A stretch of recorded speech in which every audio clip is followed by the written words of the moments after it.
これから妊産婦さんのための栄養と食事についてお話しします。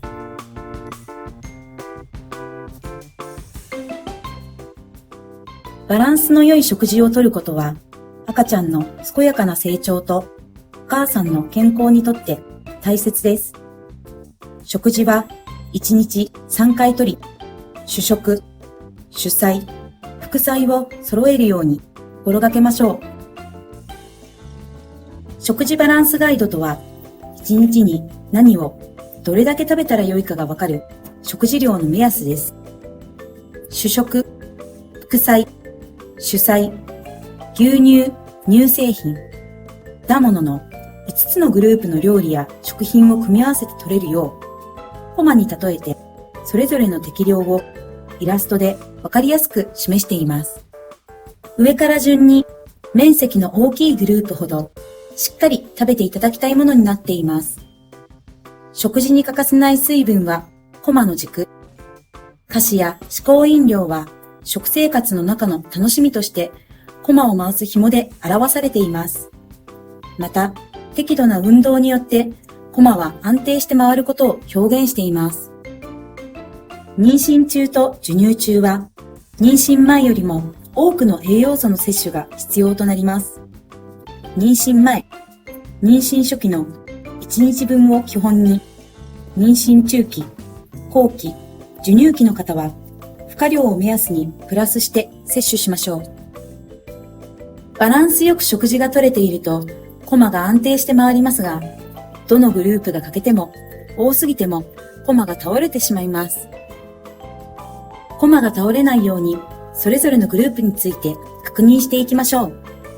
つわりがひどく、思うように食事が食べられない時には、無理をせず、食べられるようになってきたら、食事バランスも意識してみましょう。まずは、主食についてです。ご飯、パン、麺などを主材料とする料理で、主に炭水化物を多く含み、体や脳を動かすエネルギー源です。1日に5つから7つが目安ですが、不足している人が多いので、意識して食べましょう。妊娠後期、授乳期はさらに1つ増やします。1つ分の目安は、ご飯茶碗小盛り1杯、おにぎり1個、食パン6枚切り1枚です。麺料理1人前は2つ分になります。ご飯中盛りは 1.5 ですが、これを1日3回食べても 4.5 です。1日の目安量に近づけるには、しっかり食べる必要があります。主食の量を減らすと、お菓子などの間食やおかずの量が増えやすく、食事のバランスが崩れやすくなります。主食の量が少ない方は、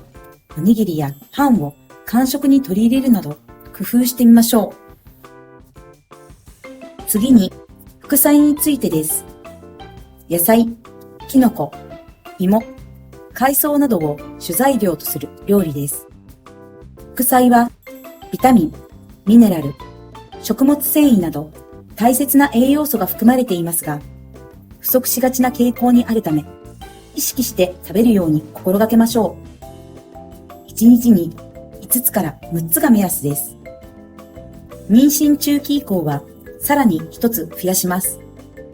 1つ分の目安は小鉢1皿分なので、1食に小鉢1皿から2皿が目安になります。特に妊娠中期以降は普段より副菜を多く食べ、必要な栄養素をしっかり摂りましょう。また、日本では野菜を1日 350g 以上食べることが推奨されており、野菜料理5皿分が目安となります。しかし、妊婦さん世代の女性は、平均摂取量が1皿以上足りていません。普段、野菜を食べる量が少ない方は、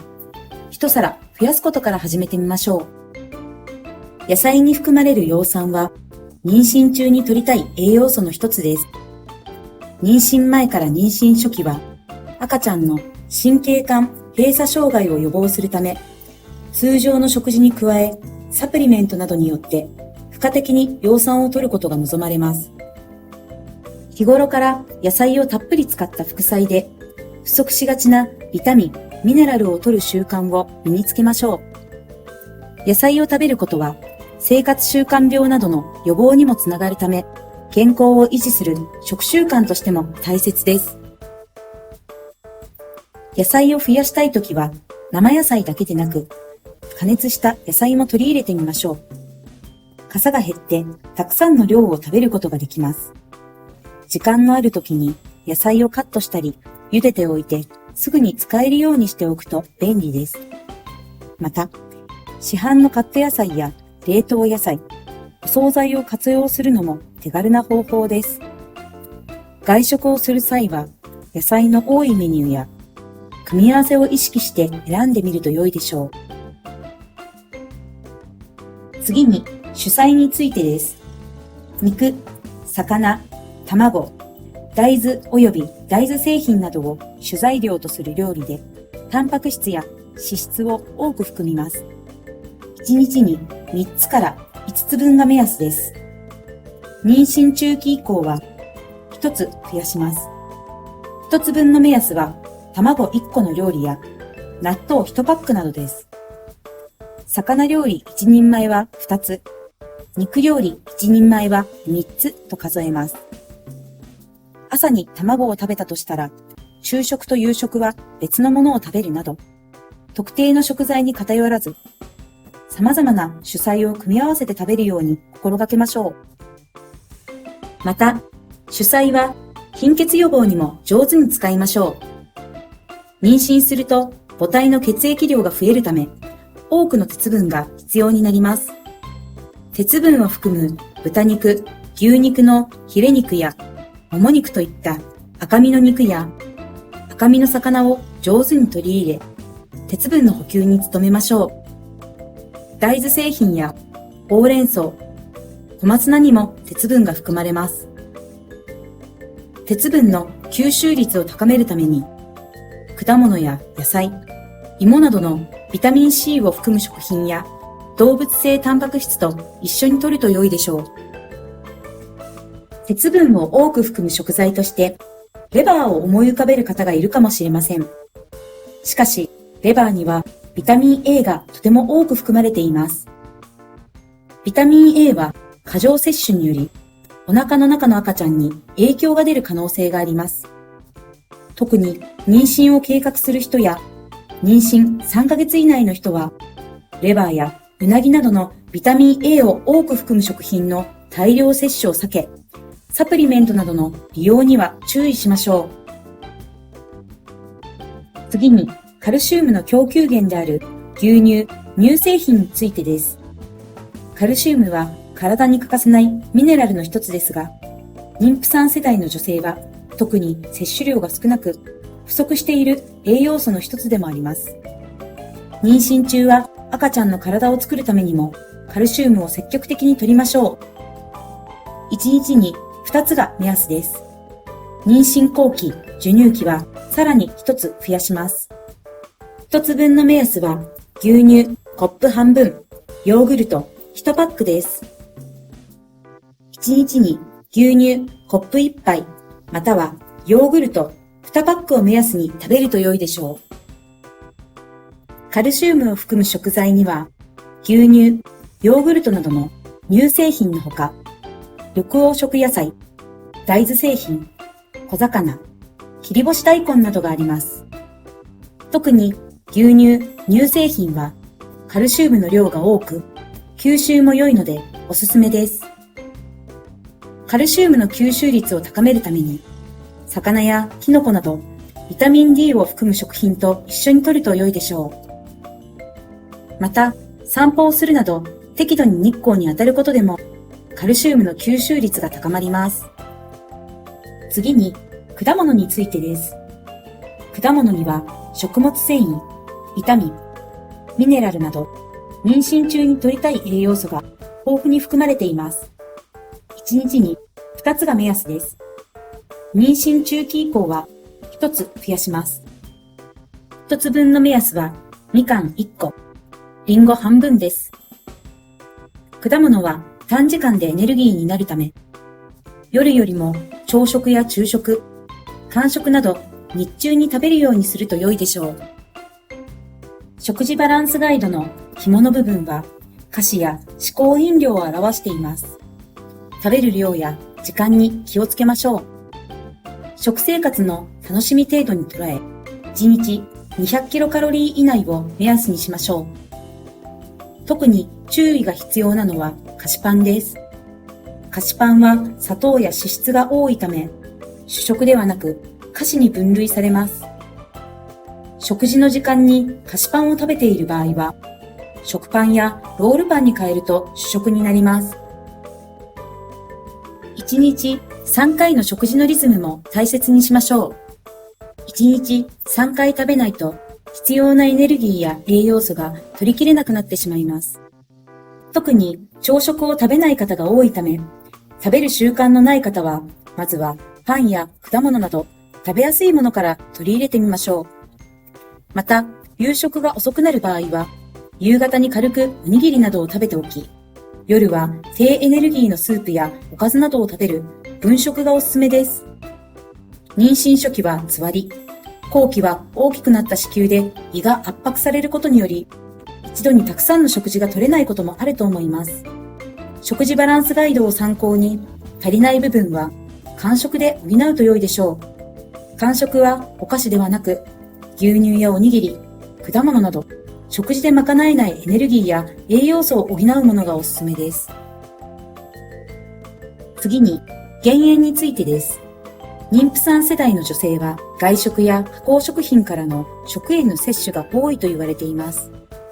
食塩の摂りすぎは高血圧、脳梗塞や心筋梗塞などを起こしやすくします。栄養成分表示等を積極的に活用して食品や外食を選ぶ習慣を身につけましょう。家庭での味付けは適度な酸味や低塩の調味料を上手に取り入れてみましょう。汁物は具沢山にすると汁の量が減り、減塩につながります。美味しく減塩を実践しましょう。メニューに困った時は、板橋区の簡単おすすめレシピをぜひご活用ください。概要欄からご覧いただけます。電子レンジで簡単に作れるレシピや、缶詰、惣菜を使ったレシピをご紹介しています。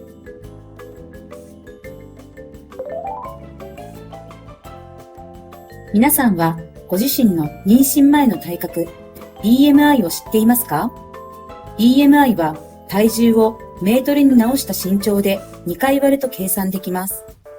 妊娠中の望ましい体重の増加量は妊娠前の BMI によって異なります。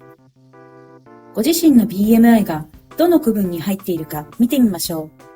区分によって体重増加量の目安が異なります。妊娠中、体重が増えることを心配される方もいますが、妊娠中の適切な体重増加は健康な赤ちゃんの出産のために必要です。体重増加は個人差が大きいので、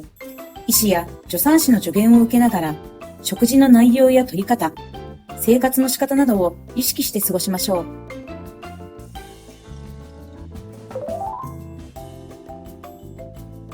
魚介類に含まれる水銀に注意しましょう。魚の中には食物連鎖によって水銀を多く取り込んでいる種類があります。それらの魚を極端にたくさん食べるなど、偏った食べ方をすると、お腹の中の赤ちゃんに影響を与える可能性があります。一部のマグロやクジラ、金目鯛、メカジキなど、種類によっては量や回数を控える必要があります。水銀を多く含む魚を毎日たくさん食べることは避けましょう。詳しくは厚生労働省のホームページにお知らせがありますので、概要欄よりぜひご覧ください。皆さんがよく食べるようなツナ缶、鮭、アジ、サバなどは注意する必要はありません。DHA や EPA など魚介類に多く含まれる栄養素もあるので、いろいろな種類の魚を食べるようにしましょう。妊娠中は免疫力が低下して食中毒など食べ物が原因の病気にかかりやすくなります。お母さんに症状がなくてもお腹の中の赤ちゃんに影響が起きることがあるので注意しましょう。妊娠中は一般の人よりもリステリア菌に感染しやすくなります。リステリア菌は塩分にも強く、冷蔵庫の中でも増殖します。ナチュラルチーズやスモークサーモンなど、加熱不十分な食品は避けましょう。また、基本的な食中毒予防として、料理前や食べる前、生の肉、魚、卵に触れた後は、石鹸でよく手を洗いましょう。生で食べる野菜や果物は、しっかりと水で洗い、特にお肉など食品を十分に加熱することも大切です。サプリメントは医薬品と違い、品質や規格などが一定ではありません。サプリメントの多用は過剰摂取のリスクもあるため、使う際は医師に相談しましょう。また、子供の食物アレルギーの発症予防のために、妊娠中や授乳中にお母さんの食事制限を行うことは推奨されておりません。特定の食品を摂りすぎたり、避けたりすることなく、バランスの良い食事を心がけ、心配な場合は医師に相談をしましょう。妊娠・授乳中の喫煙、受動喫煙、飲酒は、胎児や乳児の発育、母乳分泌に影響を与えます。お母さん自身が禁煙、禁酒に努めるだけでなく、周囲の人にも協力を求めましょう。禁煙、禁酒がうまくいかないときは、専門の医療機関を受診してみましょう。災害時の備えも大切です。いつ何が起きても備えがあると安心です。産前にはいつでも入院可能な入院グッズの準備をしておきましょう。産後は母乳で育てる予定の方も、哺乳瓶や液体ミルク、粉ミルクと調乳用の水などの準備をしておきましょう。これらに加えて、ご自身の食べ物と水も7日分、最低でも3日分用意しておきましょう。お母さんと赤ちゃんの体と心のゆとりは、家族や地域の方など、周りの人々の支えから生まれます。不安や負担を感じたときは、一人で悩まず、家族や友人、医療機関や助産所、お住まいの地域の健康福祉センターなどに相談しましょう。